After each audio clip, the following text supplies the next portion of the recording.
Inspire is our success mantra and Sun is the right choice for you. నమస్తే, తెలుగు వన్కు స్వాగతం. ఈరోజు ప్రధానంగా social మీడియాలో వస్తున్న పరిణామాలు, రాజకీయ పార్టీలు అనుసరిస్తున్న వైఖరులు, దీనికి సంబంధించి విశ్లేషించడానికి మనతోటి భరద్వాజ గారు ఉన్నారు. ఆయన అడిగి తెలుసుకుందాం. సార్, ఏంటి అంతా సోషల్ మీడియా చుట్టూ తిరుగుతుంది? రాజకీయాలు, వ్యాపారాలు, నేరాలు అన్నీ సమస్తం సోషల్ మీడియా అని మనం అంటున్నామండి. అయితే జేబు గుండెకి దగ్గరగా ఉంటుంది. జేబులో ఫోన్ ఉంటుంది కాబట్టి అక్కడ ఉంటే ప్రజల హృదయాల్లో మనం ఉన్నట్టే అని చెప్పి నాయకులందరూ అనుకుంటున్నారు. అనుకుంటున్నారు అంటే ఎవరి మీదైనా దాడి చేసినా లేకపోతే వీళ్ళు తమ గురించి తాము చెప్పుకోవాలనుకున్నా కానీ అదొకటే మార్గం అని అనుకుంటున్నారు. దగ్గర మార్గం అనుసంధానం. కాబట్టి సోషల్ మీడియా నెట్వర్క్ ప్రతి ఒక్క ఎమ్మెల్యేకి విడిగా ట్రోల్ గ్యాంగ్స్ ఉన్నాయి. అలాగే వీళ్ళని ప్రమోట్ చేయటానికి ఒక బ్యాచ్ తిరుగుతూ ఉంటుంది, ప్రమోషన్ బ్యాచ్. ఈ ప్రమోషన్ బ్యాచ్ వీళ్ళు ఎక్కడికి వెళ్ళినా ఫోటోలు తీయటం, ఎవరు వచ్చి కలిసినా ఇంటికి వచ్చిన ప్రతి ఒక్కళ్ళని ఫోటో తీస్తారు వాళ్ళు. అంటే ఒకప్పుడు సినిమా హీరోల దగ్గర ఉండేది ఈ గొడవ. అవునవునవును. సినిమా హీరోల ఇంటికి వెళ్తే మెడ్రాస్లో ఎప్పుడైనా ఒక కెమెరా ఉండేది, ఫోటోలు తీసేవాళ్ళు.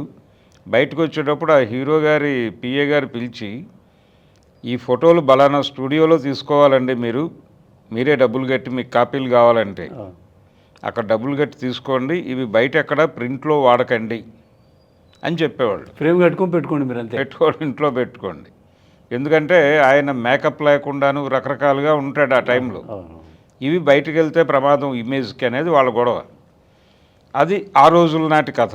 ఇప్పుడు దాదాపు ప్రతి ఎమ్మెల్యేకి 2 వీడియోగ్రాఫర్లు, 2 స్టిల్ ఫోటోగ్రాఫర్లు పర్మనెంట్గా ఎంప్లాయీస్గా ఉంటున్నారు.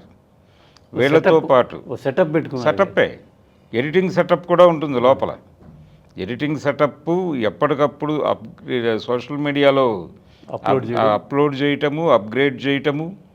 అలాగే సోషల్ మీడియాలో ఈయన గురించి వస్తున్నటువంటి వార్తలను ఎప్పటికప్పుడు తీసి ఒక ఫోల్డర్లో వేసి ఆయనకు పంపించేస్తారు.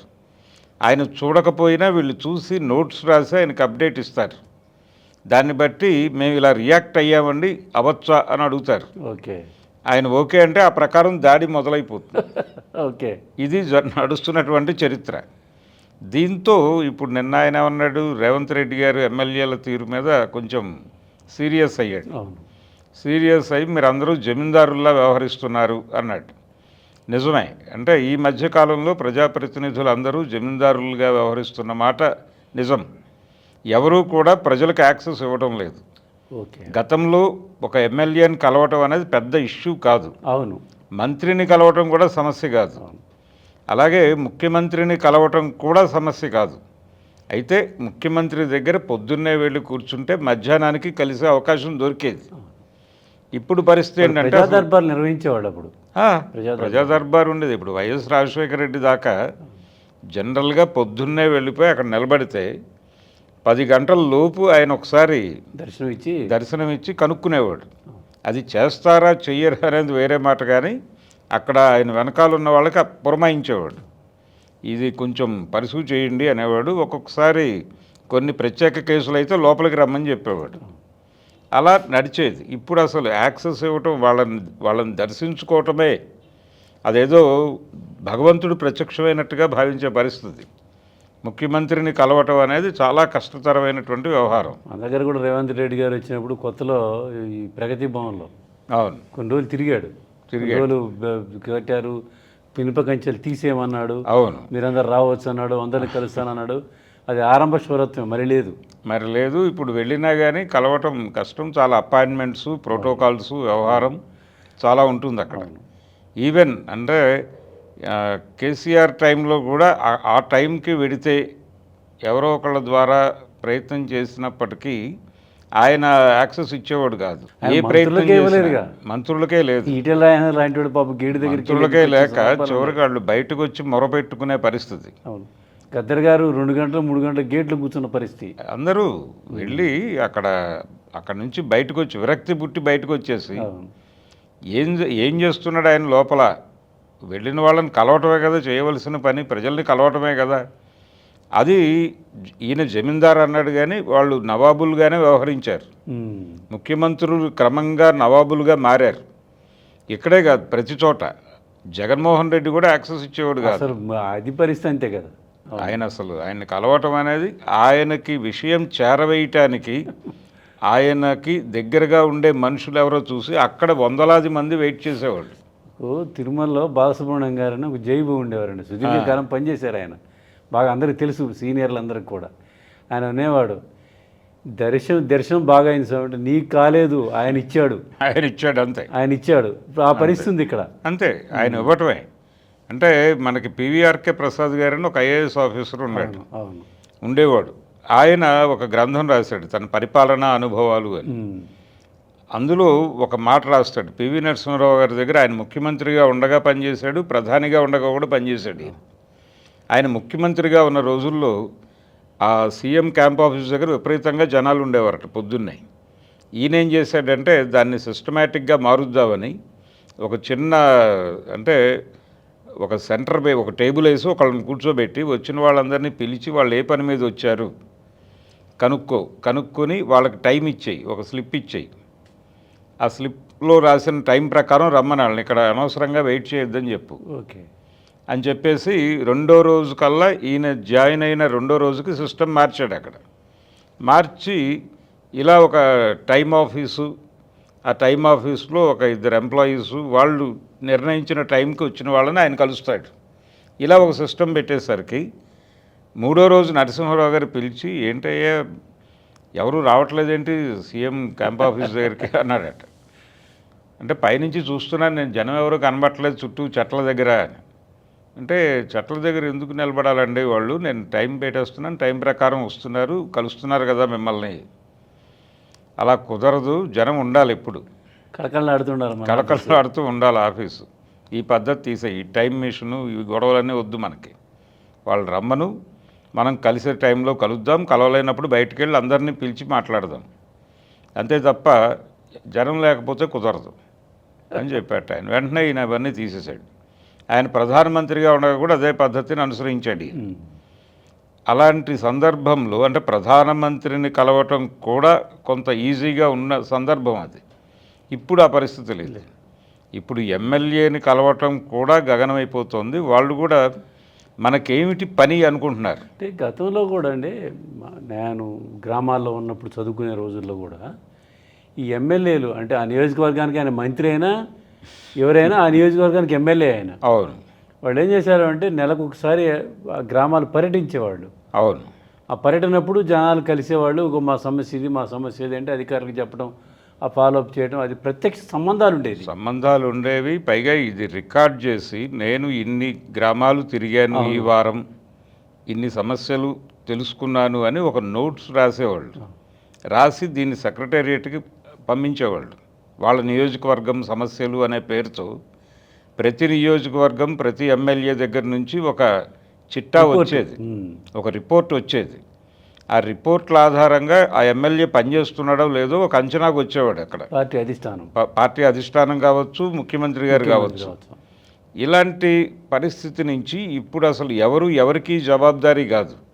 నీ యాక్టివిటీ ఏమిటి అని ఎవరైనా అడిగితే, మీరు నా సోషల్ మీడియా అకౌంట్లు చూడటం లేదా అనేది సమాధానంగా మారింది. ముఖ్యమంత్రులు, ప్రధానమంత్రి కూడా సోషల్ మీడియా మీదనే మాట్లాడుతున్నారు. ట్విట్టర్లో మీకు మీ అకౌంట్లు ఏంటి, మీ సోషల్ మీడియాలో ఏమిటి, మీరు అసలు మన ఇప్పుడు ప్రధానమంత్రి గారు కూడా మాట్లాడారు కదా, అవును, మీరు ఎన్ని రీల్స్ చేస్తారు, సోషల్ మీడియాలో మీకు కనెక్టివిటీ ఉందా అని అడిగాడు ఆయన నాయకుల్ని. కనెక్టివిటీ పెంచుకోండి, మీరు రీల్స్ చేయటం వచ్చా మీకు అంటే, రాదు అంటే నేర్చుకోండి రీల్స్ ఎలా చేయాలి. మీ ప్రజెన్స్ ఉండాలి అక్కడ. మీ ప్రజెన్స్ ఉంటే మీకు మిగిలిన వాళ్ళ ప్రపంచం అర్థమవుతుంది. అర్థమైనప్పుడు మీరు ఎలా మాట్లాడాలో మీకు తెలుస్తుంది. కాబట్టి సోషల్ మీడియాతో కరెక్ట్ అయి ఉండండి అని చెప్పేసి ఆయన పార్టీ నాయకులకి, ఎంపీలకి అందరికీ చెప్పాడు.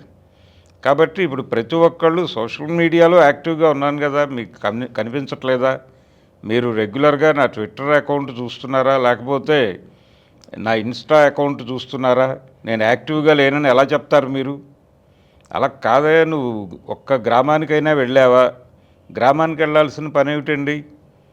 నేను అడుగుతున్నాను వాళ్ళని, నాకు పంపమని ప్రాబ్లమ్స్, వాళ్ళు పంపిస్తున్నారు ఫోన్ ద్వారా సోషల్ మీడియాలో. అంతే వచ్చేస్తోంది. అంటే నేను ఒక పేజ్ ఓపెన్ చేశాను ప్రజల కోసం, అందులో వాళ్ళు అప్లోడ్ చేస్తున్నారు, నేను మా వాళ్ళు దానికి సమాధానాలు రాసేస్తున్నారు. ఇదే రికార్డు. ఇంతకుమించి రికార్డ్ ఏముంటుంది?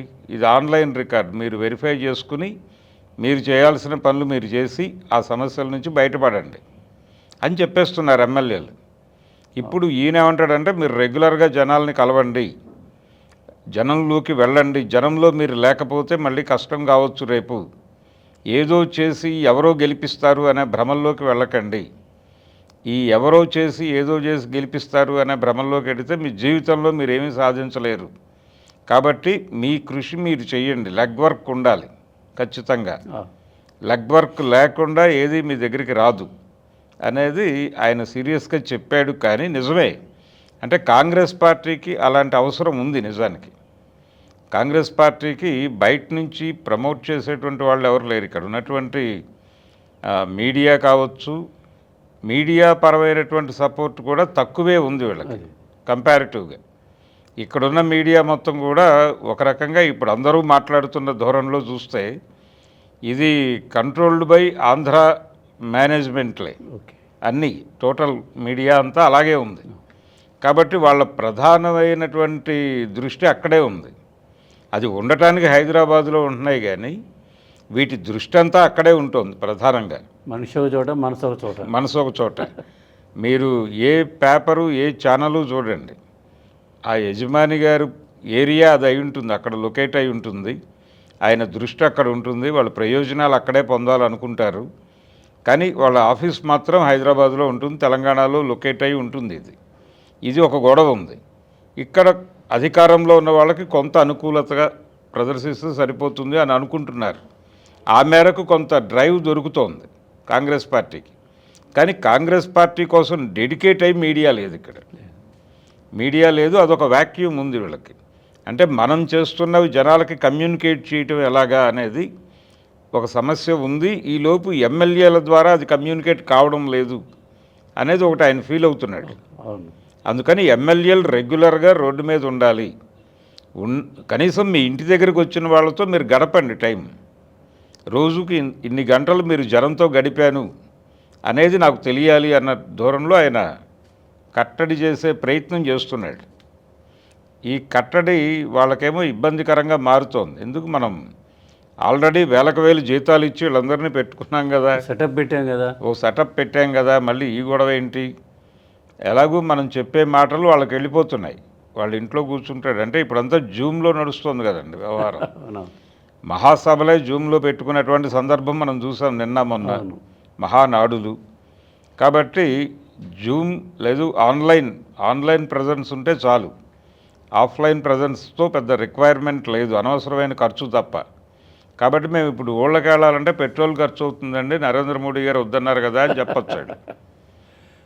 కేంద్ర ప్రభుత్వం భారతదేశం కష్టాల్లో ఉంది అని చెప్తోంది కదా, మరి ఈ టైంలో మేము తిరగటం ఎందుకు? సైకిల్ వేసుకుని నియోజకవర్గం తిరగలేము, కాలినడకన అంతకంటే తిరగలేము. ఖచ్చితంగా పెట్రోల్ పోసుకుని కారు వేసుకుని తిరగాలి. 1-4 కార్లు ఉండాల్సిందే, కనీసపు కాన్వాయ్ ఉండాలి. ఇవేవీ లేకుండా మేము ఎలా మెయింటైన్ చేస్తాం? కాబట్టి మీరు మమ్మల్ని వదిలేయండి. మమ్మల్ని వదిలేస్తే మేము మా పద్ధతిలో, మా సోషల్ మీడియాలో మేము మా జనాలతో కనెక్ట్ అయి ఉంటాం. అసలు ఈ సోషల్ మీడియా వల్ల అంటే కొన్ని ప్రయోజనాలు, కొన్ని అనర్థాలు ఇవన్నీ ఉన్నాయి. ఈ నేపథ్యంలో పొలిటికల్ వాళ్ళు అందరూ కూడా దాని మీదనే ఆధారపడడం అనేది అవును ఎలా చూడొచ్చు మనం? అంటే దాని మీద పూర్తిగా ఆధారపడటం వలన చాలా, అంటే వాళ్ళకి నెగిటివ్ ఫలితాలు వచ్చే ఛాన్స్ చాలా ఎక్కువ ఉందండి. అంటే టోటల్గా సోషల్ మీడియా మీద డిపెండ్. అంటే మీరు సోషల్ మీడియాలో మాట్లాడండి, నేను తెలుసుకుంటాను, నేను సోషల్ మీడియాలో కమ్యూనికేట్ అవుతాను మీతో అంటే కుదరదు. అది జనరల్గా ఆ ప్రజెన్స్ ఉంది అంతవరకే. కానీ రెగ్యులర్గా జనాల్ని కలవటం అనేది అవసరం. పరిపాలకుడు ఎవరైనా సరే ఆ నియోజకవర్గానికి ఆయనే బాస్. కాబట్టి ఇక్కడ ఎమ్మెల్యే బాధ్యత ఏంటంటే రెగ్యులర్గా ప్రజల్ని కలవటం, కలిసి వాళ్ళ దగ్గర నుంచి వాళ్ళు ఇతన్ని ఎందుకు ఎన్నుకున్నారు, తమ ప్రతినిధిగా తమ సమస్యల్ని వెళ్ళి అక్కడ మాట్లాడతాడు అని. ఎక్కడ చట్టసభల్లో మాట్లాడటమే కాదు, మిగిలిన సభ జరగని టైంలో కూడా తమకు అందుబాటులో ఉండి తమ సమస్యలు పట్టించుకుని ఆ కన్సర్న్ ఆఫీసర్లను అదిలించి పని చేయిస్తాడు అనేటువంటి ఒక భరోసాతో వెళ్తారు. అంటే ప్రజలకి కనెక్ట్ అయి ఉండేవాడు ప్రజాప్రతినిధి. ప్రజాప్రతినిధి అనే పదంలోనే ప్రజలతో కనెక్ట్ అయి ఉండాలి అనేది ఉంది. వీళ్ళు ఓట్లేస్తే కదా మీరు గెలుస్తోంది. సోషల్ మీడియాలో ఒపీనియన్ చెప్తే మీరు గెలవట్లేదు కదా. కాబట్టి వాళ్ళ ఓట్లకి ఇచ్చినటువంటి విలువ ఏమిటి? మీరు సోషల్ మీడియాలో మాట్లాడితే వెళ్ళి వాళ్ళ ఇళ్ళకి వెళ్ళండి. ఇది దొరికి ఇళ్ళకి వెళ్ళేవాళ్ళు. అవును. కనీసం ఒక ఊరిని యూనిట్గా తీసుకుని ఆ పంచాయతీ ఆఫీస్ దగ్గరికి అందరినీ పిలిచి అక్కడ కూర్చోబెట్టి మాట్లాడండి. ఏంటి మీ ప్రాబ్లమ్స్ ఏమిటి, ఏమి అందుతున్నాయి, సంక్షేమ పథకాలు ఎలా అందుతున్నాయి కనుక్కుంటే వాళ్ళు చెప్తారు. వాళ్ళకున్న ప్రాబ్లమ్స్ చెప్తారు. అలాగే ఇప్పుడు చాలా చోట్ల తెలంగాణలో అయితే చాలా ప్రాంతాలలో వాళ్ళు పండించినటువంటి ధాన్యం కొనడం లేదు అనేది ఒక గొడవ నడుస్తోంది. రోడ్ల మీద పెట్టి కూర్చుంటున్నారు వాళ్ళు. జొన్నల దగ్గర నుంచి వరి సాగు అన్ని పంటలు రోడ్ల మీద ఉన్నాయి. ఇప్పుడు కొనుగోలు జరగటం లేదు. కొనుగోలు జరిగినా ట్రాన్స్పోర్టేషన్ జరగట్లేదు, గోడౌన్లకు వెళ్ళట్లేదు. ఇది గొడవ. దీన్ని ఒకవేళ ఆ రోడ్డు మీద ఉండగా వర్షం పడితే 50-50 ఛాన్సెస్. బేరం కుదరటం కాదు ప్రధానము, గోడౌన్కి చేరటం ప్రధానం అంటున్నారు. అందుకని ఈ సమస్యలన్నీ కూడా వీళ్ళు వెడితే, వీళ్ళు ఊళ్ళకి వెళ్తే ఎంపీలు కూడా ప్రజాప్రతినిధులే. కాబట్టి వీళ్ళు వారానికి ఒకసారి టచ్ చేస్తే వాళ్ళు కనీసం నెలకు ఒకసారైనా టచ్ చేయాలి. ఈలోపు తన నియోజకవర్గ పరిధిలో ఉన్న ఎమ్మెల్యేలతో రెగ్యులర్ మీటింగులు పెట్టాలి. ఫిజికల్ మీటింగులే, ఫోన్ మీటింగులో లేకపోతే జూమ్ మీటింగులో కాదు. ఫిజికల్ మీటింగులు అనేవి ఖచ్చితంగా అవసరం. అంటే అవతల వాడి ఎమోషన్ ఏంటి, వాడి డెడికేషన్ ఏంటి అనేది అర్థమయ్యేది ఫిజికల్ మీటింగ్లో. వాడు ఆ జూమ్ మీటింగ్లో వాడు ఎక్కడో ఉంటాడు, ఆ కాసేపు అభినయించి వెళ్ళిపోతాడు. కానీ వాడికి ఉన్నటువంటి శ్రద్ధ ఏమిటి అనేది తెలియాలంటే ఫిజికల్ మీటింగే. వచ్చి కూర్చుంటాడు, ఆ ఎమోషన్లో మాట్లాడతారు. ఫిజికల్ మీటింగ్ ఎమోషన్ వేరు, జూమ్ మీటింగ్ ఎమోషన్ వేరు. కాబట్టి దీన్ని దృష్టిలో పెట్టుకుని ప్రతి ఎమ్మెల్యే ఆయన జమీందారులు అని వాడాడు, కానీ నిజంగానే జమీందారులాగా వ్యవహరిస్తున్నారంటే ఈ నియోజకవర్గం నాది, ఇక నాకు రాసిచ్చేసింది పార్టీ అన్నట్టుగా వ్యవహరిస్తున్నారు వీళ్ళు. అది సబబు కాదు. ఖచ్చితంగా ప్రజలకి అంటే ఐ కాంట్రాక్ట్ కాదు, ఫిజికల్ కాంట్రాక్ట్ ఇవ్వాలి మీరు. అంటే జనరల్గా కూడా ఈ టెక్నాలజీ పెరిగిన కొద్దికి మానవ సంబంధాలు దూరం అవుతున్న పరిస్థితి మనకు కనపడుతుంది. అవును, అవుతుంది. చాలామంది డాక్టర్ల దగ్గరికి వెళ్తున్నారండి. ఆయన పేషెంట్ అడుగు కూర్చుంటాడు, డాక్టర్ ఇటు కూర్చుంటారు. ఏంటమ్మా చెప్పంటాడు, ఆయన పేపర్ మీద రాస్తూ ఉంటాడు. ఈ కాగితం తీసుకొని పోంటాడు. అంటే ఇంతకుముందు డాక్టర్ దగ్గరికి వెళ్తే చేయి పట్టుకొని నాడి చూసేవాళ్ళు, స్టెథోస్కోప్ పెట్టి మొత్తం చూసేవాళ్ళు. ఇప్పుడు అది లేదు. ఆయన నోటితో చెప్తుంటే నేను పెన్తో రాస్తాడు టెస్టులు. ఇప్పుడు మీరు మీ గురించినటువంటి రిపోర్ట్స్ వచ్చిన తర్వాత నేను వాటి మీద ఆధారంగా నిర్ణయం చేస్తాను అనేదే గొడవ. అవును. పాత రోజుల్లో ఏంటంటే వీడి ప్రాబ్లం ఇది అయ్యి ఉండొచ్చు అనేది టెస్టులతో సంబంధం లేకుండానే ఒక నిర్ధారణకు వచ్చేవాళ్ళు డాక్టర్లు. వచ్చి మీకు మందులు రాసి ఇచ్చి పంపించేసేవాళ్ళు. టెస్టులు కూడా ఉండేది కాదు. ల్యాబులు లేవు అప్పుడు. ఇప్పుడు ల్యాబులు పెరిగినాయి, ఎక్విప్మెంట్లు పెరిగినాయి. అదే టెక్నాలజీ పెరుగుతా ముందుకి సంబంధాలు. మీకు ఎప్పుడైతే మీకు ఆ మిషనరీ తెచ్చుకుంటారో, ఆ మిషనరీ అనేది వాళ్ళు రోజువారీ పేమెంట్ల మీద కూడా తెస్తారు. రోజుకి ఇంత కడతామని చెప్పేసి ఆ మిషనరీ తెచ్చి ఇక్కడ పెడతారు వాడి హాస్పిటల్లో. పెట్టిన తర్వాత వాడు రోజు కట్టడానికి వచ్చిన వాడినల్లా దాని మీదకి ఎక్కించాక తప్పని పరిస్థితి ఉంటుంది, అనివార్యత.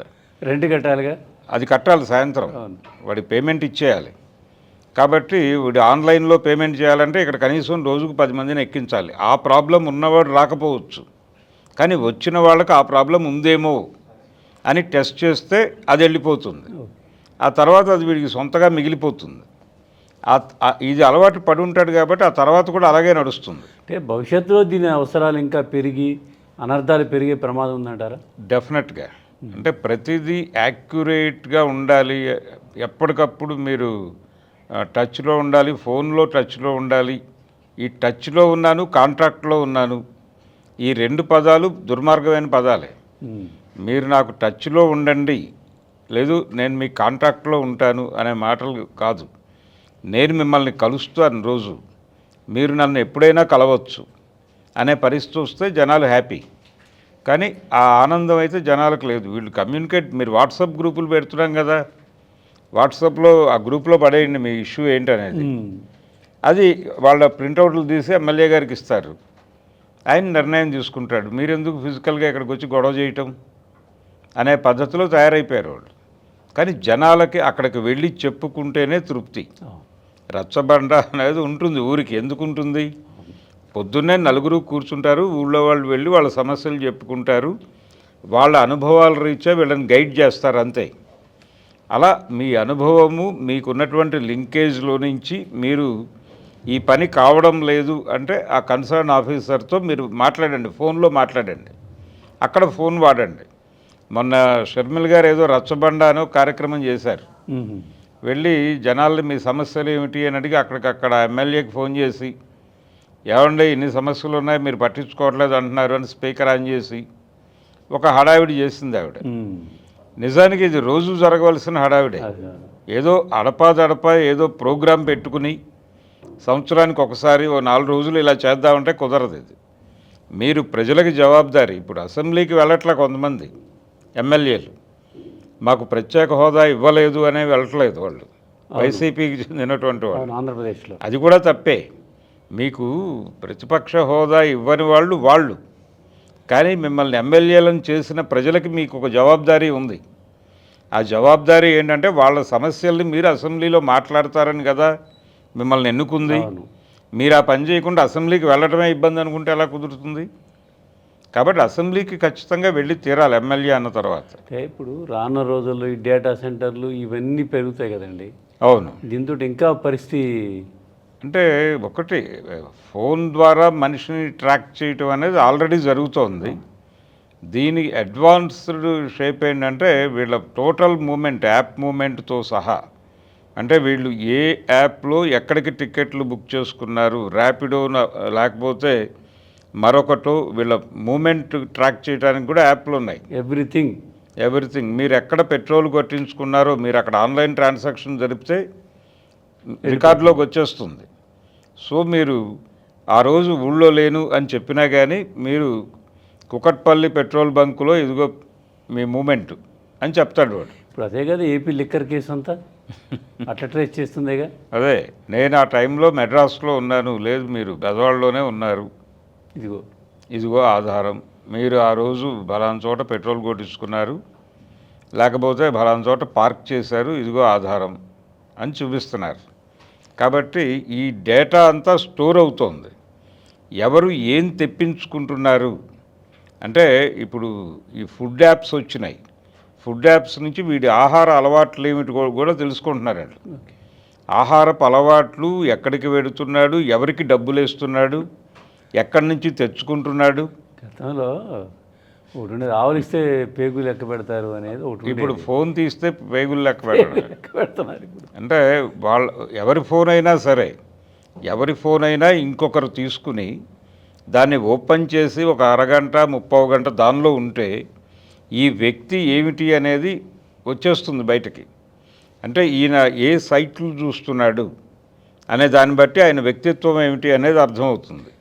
ఏది కన్జ్యూమ్ చేస్తున్నాడు, ఏ సమాచారం కన్జ్యూమ్ చేస్తున్నాడు, ఏది తెలుసుకోవాలని ప్రయత్నం చేస్తున్నాడు, ఏది తింటున్నాడు, ఎక్కడ డబ్బులు ఖర్చు పెడుతున్నాడు, ఇంతకంటే ఇంపార్టెంట్ ఏం లేదు జీవితానికి. ఇవి తెలిస్తే వాడి క్యారెక్టర్ తెలిసినట్టే. కాబట్టి ఇక విశృంఖలంగా అతని గురించి మాట్లాడచ్చు మనం రోడ్డు మీద. ఫోనుకి దొరకకుండా మనిషి బతకటం, ఫోనుకి తెలియకుండా మనిషి వ్యవహరించటం. ఇప్పుడు చాలామంది ఇంటర్నల్ మీటింగ్స్ ఏవైనా పెట్టుకున్నప్పుడు ఫోన్లు పక్క గదిలో పెట్టండి అని చెప్తున్నారు. అవును, అది పరిస్థితి. అంటే ఆఫీసుల్లో జరిగే గ్రూప్ మీటింగ్స్ కూడా ఈ నిర్ణయాలు ఎవరికో తెలిసిపోతాయి. ఆ రోజుల్లో ఎన్టీ రామారావు గారు కనుక నేను 4 గదుల్లో చెప్పిన విషయాలు పేపర్లో ఎందుకు వచ్చినాయని టోటల్ క్యాబినెట్ని రద్దు చేశాడు ఆయన 89లో బడ్జెట్ గొడవలో. కాబట్టి అలాంటి సమస్యలు వస్తాయని ఇప్పుడు చాలా ఆఫీసుల్లో వాళ్ళ గ్రూప్ మీటింగ్స్ జరిగేటప్పుడు ఫోన్లు మీ టేబుల్లో పడేసి రండి అని చెప్తున్నారు, ఇక్కడ విషయాలు లీక్ కాకుండా. అంటే ఆ ఫోన్ వాడకపోయినా అక్కడ ఉంటే చాలు, దాని నుంచి ఆపరేట్ చేయొచ్చు బయట వాళ్ళు అనే పరిస్థితి. యాక్సెస్లోకి, కెమెరా యాక్సెస్లోకి తీసేసుకుంటున్నారు. టీవీలకు ఉన్నటువంటి కెమెరాలు కూడా యాక్సెస్లోకి తీసేసుకుని ఆ డ్రాయింగ్ రూమ్లో ఏం జరుగుతుందో ఎక్కడో కూర్చుని ఎవడో చూస్తాడు. ఏది ప్రైవసీ లేదు మనిషి జీవితానికి. నెట్ అనేది మీ ఇంట్లో ఉంటే మీరు రోడ్డు మీద ఉన్నట్టే లెక్క. ఇటువంటి కండిషన్లోకి వెళ్ళిపోయాం మనం. ఈ అడిక్షన్లోకి వెళ్ళాం. ఈ అడిక్షన్లోకి వెళ్ళటం వలన వీళ్ళు కూడా అడిక్ట్ అయిపోయి ఫిజికల్ కాంటాక్ట్ వదిలిపెట్టేస్తున్నారు. ఈ ఫిజికల్ కాంటాక్ట్ వదిలిపెట్టడం అనేది అన్ని విధాల అనర్థమే. కాబట్టి మీరు జనాన్ని రెగ్యులర్గా కలవండి. ఇంట్లో వాళ్ళు కూడా కలిసి కూర్చోవడం అనేది లేదు. కామన్ సిట్టింగు లేకపోతే కామన్ ఏరియా డ్రాయింగ్ రూమ్ అనేది మరణించి చాలా కాలమైంది మన జీవితాల్లో. కాబట్టి ఇది తెంపుకొని ఈ ఫోన్ అనేది పక్కన పెట్టి ఫోన్ లేని జీవితం కొంత గడపాలి మనం అనేది ఒక తర్ఫీదు ఇవ్వాల్సిన అవసరం ఉంది. ఆయన ఏదో ఎమ్మెల్యేలకు చెప్పాడు కానీ ప్రజలకు కూడా చెప్పాల్సిన అవసరం ఉంది. బాబు, ఫోన్ కాని జీవితం ఒకటి ఉంటుంది మనకి. ఫోన్ కాని జీవితాన్ని జీవించడానికి కొంత టైం స్పెండ్ చేయండి. ప్రజల అవేర్నెస్, ఇదేమో మనుగడ కదా. అవును, ఇది మనుగడ కదా. ఆయనకు మనుగడ కదా. అంటే కాంగ్రెస్కు ఉన్నటువంటి ఇబ్బంది ఏంటంటే వాళ్ళకి జనాల్ని రోజువారీ కంట్రోల్ చేసేటువంటి మీడియా సపోర్ట్ లేదు, ఆశించిన స్థాయిలో లేదు. ఏదో నామకే వాస్తే నడుస్తోంది. అందుకని రెగ్యులర్ టచ్లో ఉండాల్సిన అవసరం ఉంది వాళ్ళు. రెండోది ఆయన ఫీల్ అవుతుంది ఏంటంటే ఎవరికి వాళ్ళు సొంత ఎజెండాలతో మాట్లాడేస్తున్నారు. అది ప్రాబ్లం అవుతుంది. ఏం మాట్లాడాలన్నా ఒకసారి ఫోన్లోనూ లేకపోతే ఫిజికల్గానూ కాంటాక్ట్ అయితే. ఆయన ఆవేదన అంతా ఏంటంటే ప్రభుత్వ కార్యక్రమాలు, పార్టీ విధానాలు ప్రజల్లోకి పోవడం లేదు. అవును, మీరు పెట్టుకున్న సోషల్ మీడియా, మీరు కొబ్బరికాయలు కొడుతుంటాను, మీరు గుళ్ళో దండం పెడతాంటాను. అవును, అతని సెంట్రిక్గానే నడుస్తుంది. అదే నడుస్తుంది తప్ప పార్టీ విధానాలు, పార్టీ యొక్క ఇవి, తర్వాత మీ ఇవి ఏది ప్రభుత్వ కార్యక్రమాలు ప్రజలకు వెళ్ళడం లేదనేది ఆయన ప్రభుత్వం ఏం చేస్తోంది ప్రజలకి. అమ్మ మీకు బలానా పథకం అందిందా, ప్రతిపక్షాల వాళ్ళు హెచ్చరించేదాకా వెళ్లకుండా ముందే మీరు కనుక్కుని చెప్తే మనం అదేదో సరి చేస్తాం కదా, రెక్టిఫై చేసుకుంటాం కదా. ఈ రెక్టిఫికేషన్ క్యాంపెయిన్ అనేది మనం చేసుకోవాల్సింది పోయి ఎవరో మనని రెక్టిఫై చేయడానికి ట్రై చేసినప్పుడు మనం ప్రయత్నం చేయటం అనేది ఇబ్బంది. అందుకని మీరు మీ ప్రజల పట్ల మీరు అప్రమత్తంగా ఉండండి అని చెప్తున్నాడు ఆయన. పాలకులు కూడా, ప్రధానమంత్రి కానీ ముఖ్యమంత్రులు కానీ ప్రజలకు చేరువ కావడానికి సోషల్ మీడియాను వినియోగించండి. ఆ వినియోగించే సోషల్ మీడియా మీ వ్యక్తిగత అవసరాల కంటే పార్టీ ప్రయోజనాలు, ప్రభుత్వ ప్రయోజనాలపై దృష్టి పెట్టాలనేది మనకు చెప్తున్నటువంటిది. మరి భవిష్యత్తులో ఏ నిర్ణయాలు జరుగుతాయో, ఎలా అనుసరిస్తారో వేచి చూద్దాం మళ్ళీ.